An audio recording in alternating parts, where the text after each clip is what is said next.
agora a gente vai falar um pouquinho das penicilinas, tá?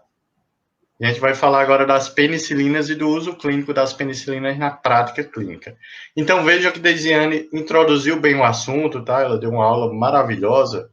Mas agora a gente vai focar um pouquinho antes de introduzir, porque vejam, a gente não colocou ao acaso cada tema desse. Vocês vão ter uma aula de penicilina agora, mas a próxima aula, se não me engano, não lembro agora, mas vai ser um assunto que geralmente a gente utiliza as penicilinas para tratar, tá bom? Então vocês têm uma introduçãozinha sobre o tema para depois aplicar na prática clínica. Então vamos lá, pessoal. Primeiramente, a gente não pode falar de penicilina sem comentar o que são os beta-lactâmicos, que Deisiane já introduziu, eu vou reforçar aqui para vocês. Então, é um grupo de antimicrobianos que a grande característica deles, né, em comum, é o anel beta-lactâmico, que é esse anelzinho bonitinho, né?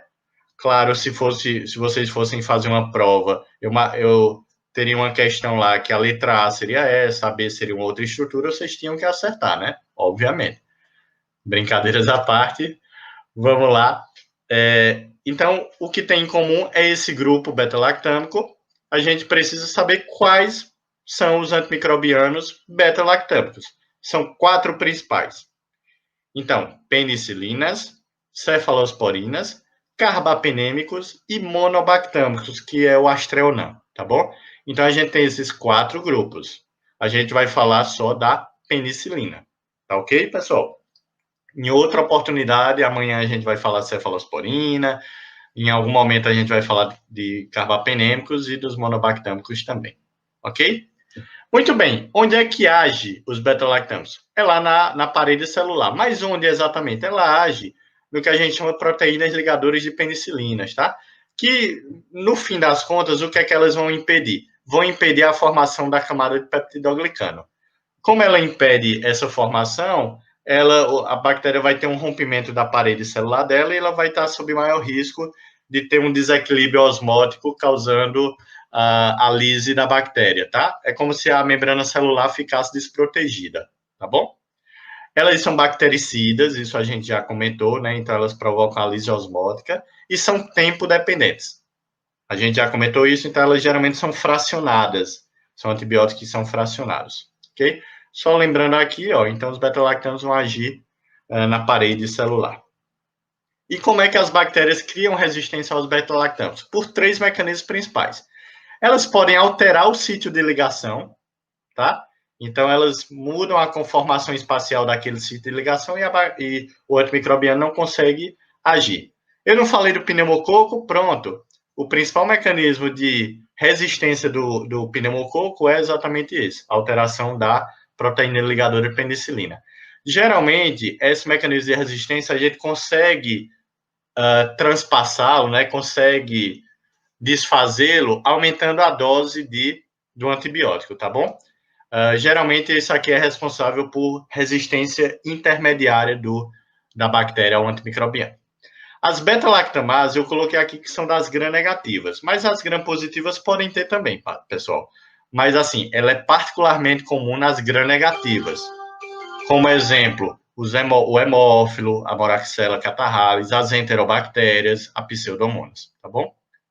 Então, beta-lactamase vai inativar os beta-lactâmicos. E a permeabilidade reduzida, que são as porinas aqui das gram-negativas. Então, essa daqui só as gram-negativas têm, né? Que são por mecanismo das porinas. Então, a gente falou dos beta-lactâmicos, vamos agora falar das penicilinas. Então, elas foram originalmente obtidas por meio da fermentação de um fungo, o Penicillium crisógeno, tá? Que ele, pessoal, é lá de Fleming, né? Então, foi um dos primeiros antibióticos, né? O primeiro foi a sulfa, foi logo depois da sulfa foram descobertas as penicilinas, tá bom? E vê, as penicilinas não são só as penicilinas G que a gente lembra, né? A gente tem são 4 grupos de penicilinas. As naturais, ou benzilpenicilinas, as aminopenicilinas, que são semissintéticas, as resistentes às penicilinases e as de amplo espectro. Pessoal, eu vou falar rapidamente das resistentes às penicilinases, porque a gente vai ter uma aula só delas. E vou falar rápido dessas de amplo espectro, que a gente vai ter uma aula só dela. Essas daqui, que o principal exemplo é a oxacilina, por que que elas surgiram? Porque ao longo do tempo de uso da penicilina, começou-se a observar que o S. aureus, ele começou a produzir penicilinases que inativavam as penicilinas naturais, as aminopenicilinas. E isso foi um problema, né? Porque eu não conseguia mais tratar S. aureus com esses antibióticos. Então foi criada a oxacilina e a meticilina, que elas são resistentes às penicilinases, tá bom? E as de amplo espectro, o principal exemplo delas é a piperacilina, é a que a gente tem na prática clínica, tá bom? Essas elas conseguiram abranger uma cobertura maior para gram-negativos, incluindo pseudomonas. Então essa é a grande vantagem dela, tá? Mas aqui a gente vai falar desses dois grupos apenas. Depois em outras aulas, a gente vai falar dessas outras duas classes, tá bom? Então, penicilina são esses 4 grupos, vamos falar de 2 grupos. Primeiramente, as penicilinas naturais, né? Então, o que é importante saber na farmacologia sobre essas penicilinas? Primeira coisa, a única que é por via EV é a penicilina cristalina. A benzatina, que é o famoso benzetacil, e a procaína, elas são por via IM. E a gente tem uma única penicilina, que é a penicilina V, que ela é por administração oral, tá bom? Isso tudo, pessoal, é porque assim, elas não podiam ser feitas por via oral, então a indústria, obviamente, vai tentando fazer com que a penicilina, ela, alguma forma de fazer com que ela seja feita por via oral, né? Então, assim, por sais, né? Acrescenta-se sais, enfim, não adianta a gente entrar muito nisso. Quem sabe muito disso é a Deisiane. Inclusive, pessoal, eu queria até fazer um comentário. Deisiane, ela é farmacêutica, né? E o quanto são importantes, o quão são importantes os farmacêuticos clínicos para a nossa prática também, e o quanto a gente discute pouco com eles, tá? Eles estão presentes lá no hospital, mas também muitas vezes estão lá na atenção básica, e são coisas que a gente pode discutir, pessoal. A gente não é o rei das medicações, não. Pelo contrário, a gente tem muito a aprender. Então, assim, sempre é uma discussão muito interessante a gente discutir com o farmacêutico clínico esses conceitos, porque às vezes a gente está fazendo uma coisa, uma administração de uma medicação que está totalmente inadequada, tá bom? Então, vê só, aqui é um fármaco, né, da concentração sérica pelo tempo. Vê que a penicilina cristalina, ela tem uma meia-vida aí em torno de 4 horas, né? Então, ela age muito rápido, ela atinge um pico sérico muito rápido. Então, a administração dela tem que ser feita muito frequente, né, a cada 4 horas. A procaína, eles acrescentaram a procaína, né, que é um vasoconstrictor, e com isso eles conseguem que a penicilina ela haja por mais tempo, por até 24 horas. Já a benzatina é a que tem maior ação. Ela dura até 7 dias, ou dura de 7 dias até mais, tá bom? 21 dias até. Então vejam que a farmacocinética de cada uma é um pouquinho diferente, tá bom? Vamos só explicar então, ó. Se eu estou fazendo uma medicação que atinge um nível sérico muito alta, então e ela é V, então vocês já sabem que a penicilina cristalina ela vai ser feita para infecções de pacientes internados, que são moderados a graves. Já a procaína e a benzatina, elas são muito boas para pacientes de ambulatório, né? Que eu faço uma administração só. A procaína quase não se usa hoje em dia, tá, pessoal? A benzatina é que a gente utiliza mais. Mas a benzatina a gente só utiliza em contexto ambulatorial.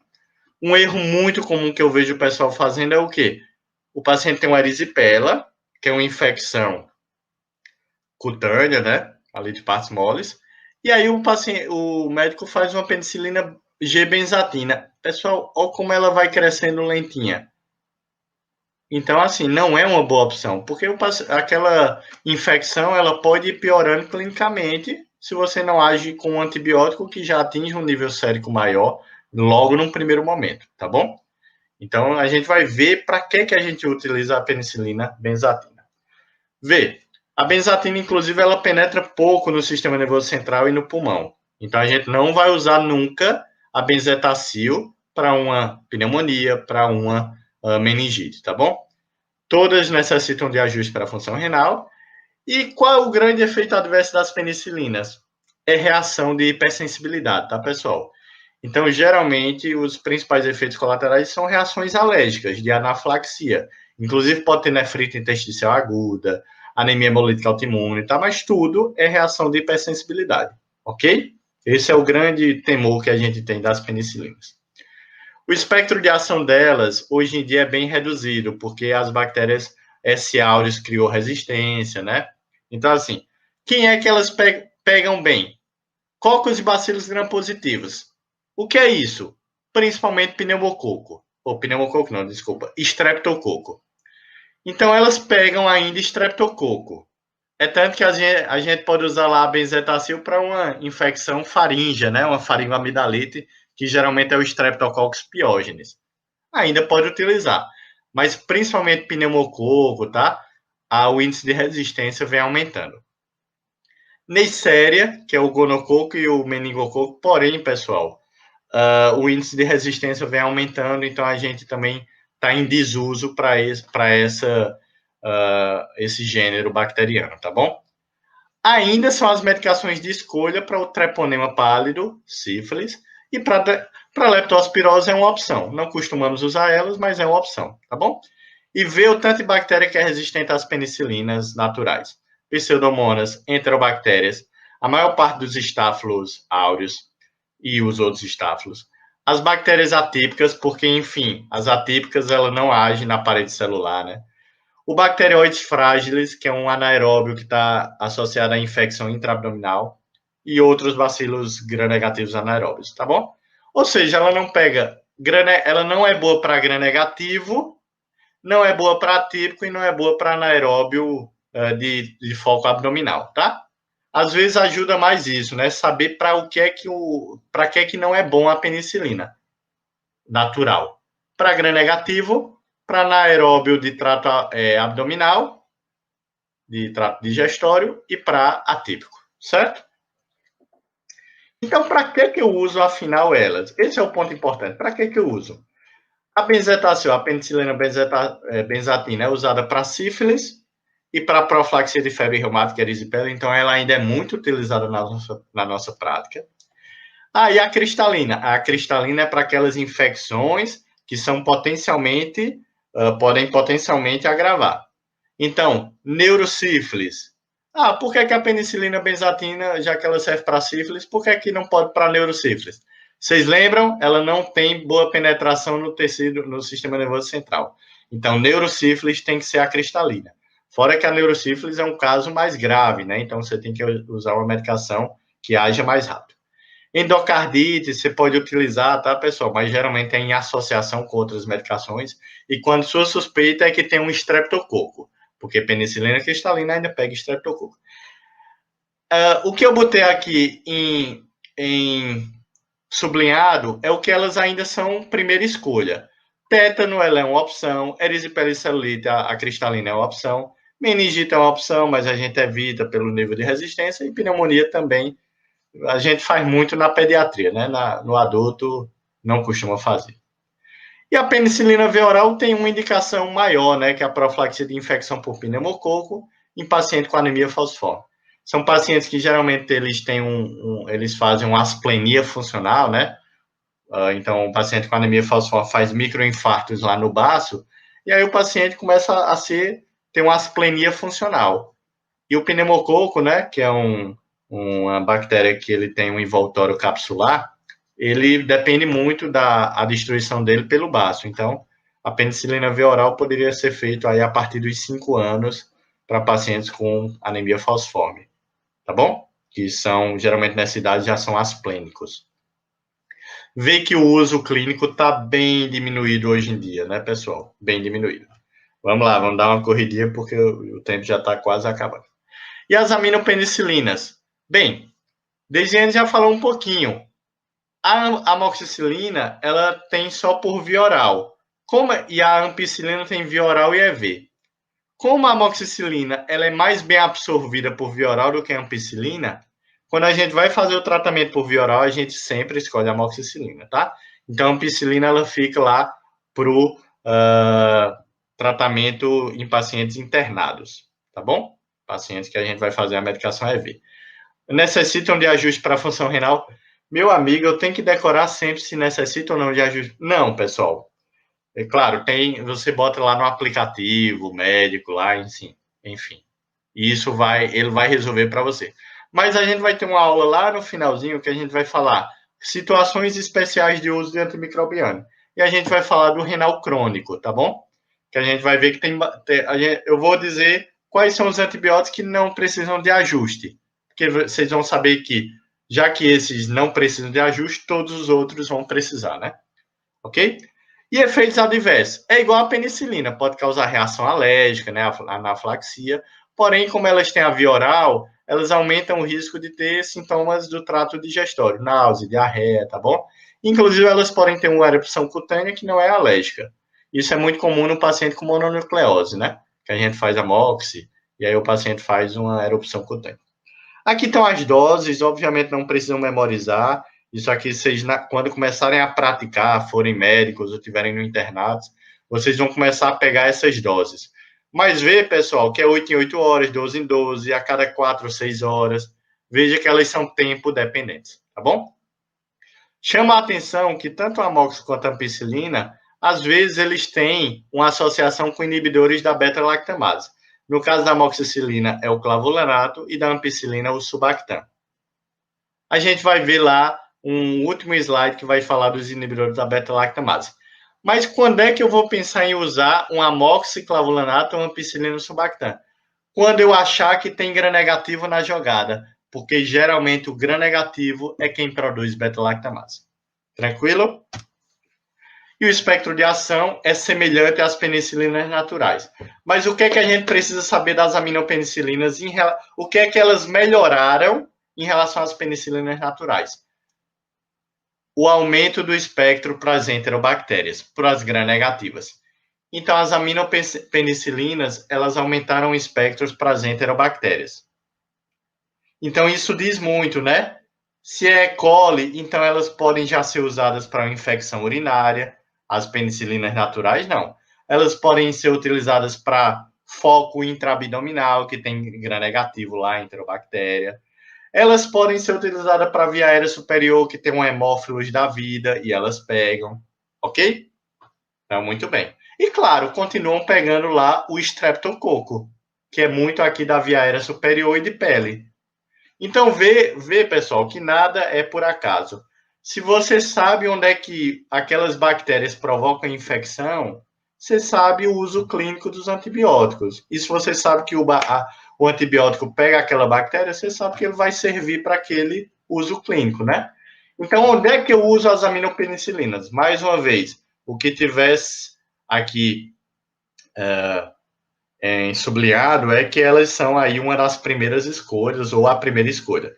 Então, infecção respiratória do trato aéreo superior ou inferior, elas são uma ótima opção, tá? A mox e a ampicilina são uma ótima opção nesses casos. Infecção cutânea, particularmente do pé diabético, ou seja, infecções polimicrobianas, que tem anaeróbio, que tem gram-negativo, gram-positivo, geralmente estreptococo, são boas opções também, tá? Mas aqui tem, infecção cutânea que tem gram-negativo. Então, eu tenho que fazer o quê? Inibidor da beta-lactamase, ok?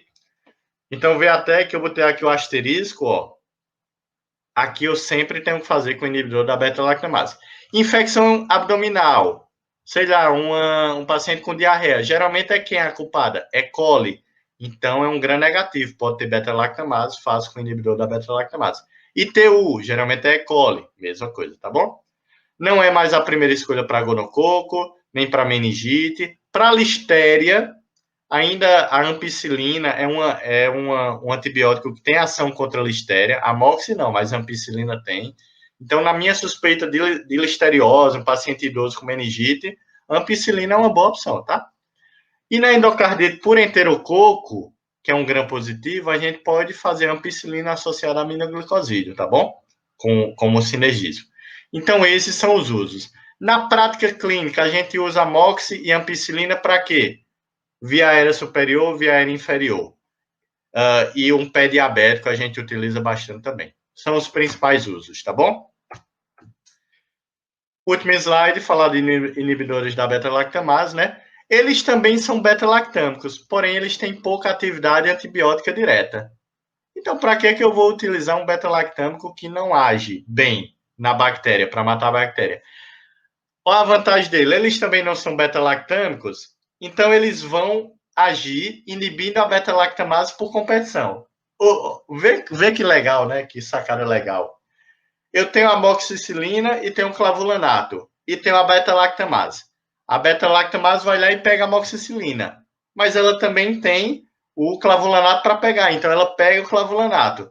Ou seja, vai saturar as beta-lactamases com clavulanato e com algumas amoxicilinas também. Mas vai sobrar amoxicilina para agir e matar a bactéria. Olha que legal, né? Que interessante. E a gente tem o clavulanato, né? Que ele amplia espectro contra gram-negativos. Olha os gram-negativos aqui aparecendo, ó, influenza, Neisseria, que é o gonococo, e o meningococo. Mas também contra S. aureus, que podem produzir beta-lactamase, e contra anaeróbio, particularmente anaeróbio gram-negativo, bacterióides frágiles, que é de infecção intraabdominal. O Subactam é o que associa com a ampicilina. Então, ele também é semelhante ao clavulanato. Porém, ele tem uma atividade específica contra o Acinetobacter baumannii, que ele é causa de infecção hospitalar, tá, pessoal? Então, às vezes, a ampicilina Subactam é a nossa melhor escolha quando a gente tem uma suspeita aí de Acinetobacter baumannii, que é uma bactéria que pode causar pneumonia associada à ventilação mecânica, por exemplo, tá? E o Tazobactam, a gente vai ver depois, ele é associado aí à piperacilina, tá bom? A gente vai ver lá para frente.